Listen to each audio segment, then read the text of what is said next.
Hi, just a quickie because I realised I've talked a lot about this necklace here is featured in a lot of my videos, and I've said repeatedly how much I love. So this is a rosary necklace, and I've said how much I love praying the rosary because it has, it's just always amazing. But the one thing I forgot to mention was that I've got a few rosaries. This is my sort of fancy one, and which I've said before it was made in Louisiana of all places, and then I imported it.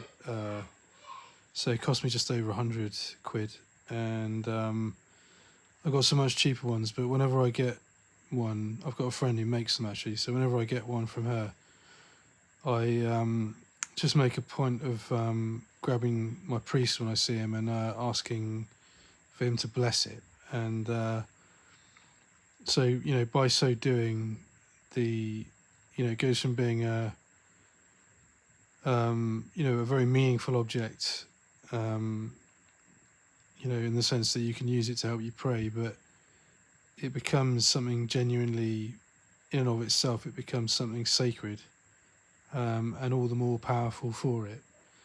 So, not only do I use this to pray by sort of thumbing the beads as I go around the necklace and reciting the prayers associated with the beads, but when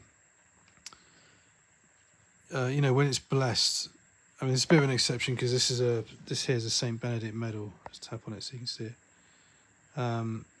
So that's, in and of itself, that's a very just inherently sacred and powerful, I suppose, protection, blessing in and of itself. And on the other side here, we've got, we'll zoom in, hopefully you can see some of the detail on that. There's like a load of letters around the outside that are basically a long acronym for a prayer, and then there's obviously a cross in the middle there and some symbols.